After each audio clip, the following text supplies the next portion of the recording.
और short circuit हम कहेंगे जब हमारी न्यूट्रल और फेज वायर आपस में शॉर्ट होंगी या टच होंगी, तो उसको कहेंगे विदाउट लोड, बगैर लोड के आपकी जब न्यूट्रल और फेज आपस में शॉर्ट होंगी तो उसको कहते हैं शॉर्ट सर्किट। पावर फैक्टर क्या होता है? सर पावर फैक्टर होता है हमारे पास दो तरह के नॉर्मल पावर होते हैं। एक होता है रियल पावर जो कि हमारा अप्लायंसेस होती हैं, लोड होता है जिसको हम वाट या किलोवाट में शो करते हैं, लाइक हमारा मोटर हो गई, बल्ब हो गया, एसी हो गया, जो रियल में या असल में हमारा पावर कंज्यूम होता है। हम दूसरी फॉर्म में इसको हम आउटपुट पावर भी कह सकते हैं। और एक होता है वीए या केवीए, उसको कहते हैं अपेरेंट पावर। अपेरेंट मतलब वो इनपुट पावर होता है, जैसा कि हमारी जो मोस्टली इनपुट सप्लाई करने वाली डिवाइसेस होती हैं, लाइक जनरेटर, ट्रांसफार्मर, यूपीएस, ये रेटेड होते हैं, इनकी रेटिंग दी हुई होती है वीए या केवीए में, या इसको हम इनपुट पावर भी कहते हैं। तो दो तरह के हमारे पास पावर हो गए, एक रियल पावर और एक अपेरेंट पावर, या एक आउटपुट पावर, एक इनपुट पावर।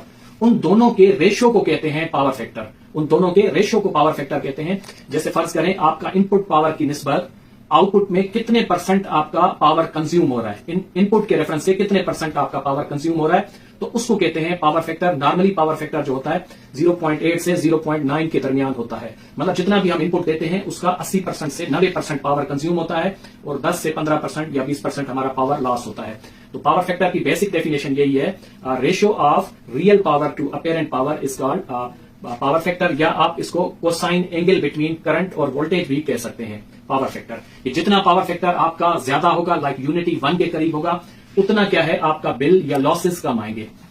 सिंगल फेज और थ्री फेज में क्या फर्क है? सिंगल फेज और थ्री फेज बेसिकली सर दो इलेक्ट्रिक पावर सिस्टम है। सिंगल फेज में सिस्टम है, इसमें 110 भी आता है, एक फेज में आपका 110 है और न्यूट्रल है, और 220 और न्यूट्रल भी होता है सिंगल फेज में।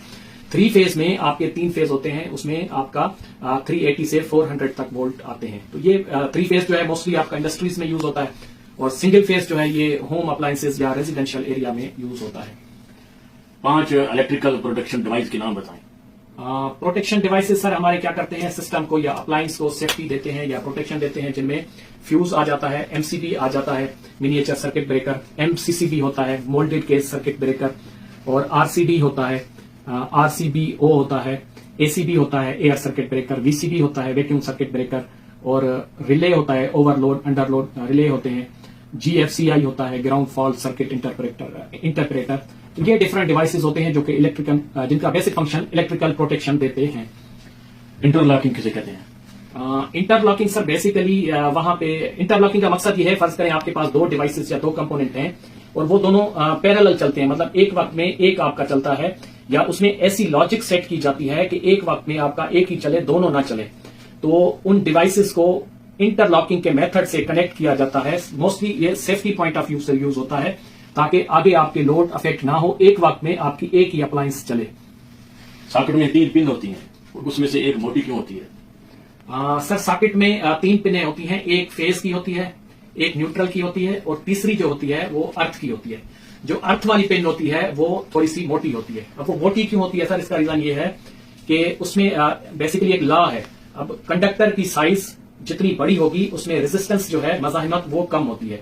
ओके, वो मोटी इसलिए होती है कि उसमें साइज बड़ी होती है, उसमें रेजिस्टेंस कम होती है। फर्ज करें हमारे सर्किट में या सॉकेट में कोई शॉर्ट सर्किट या लीकेज होती है, तो करंट सबसे पहले आपकी उस अर्थ पिन के थ्रू, जो मोटी होती है उसमें रेजिस्टेंस या मुजाहिमत कम होती है, उसके थ्रू रिटर्न ग्राउंड में चला जाता है। हमारा सर्किट जो है वो सेफ रहता है। तो ये रीजन है सॉकेट का।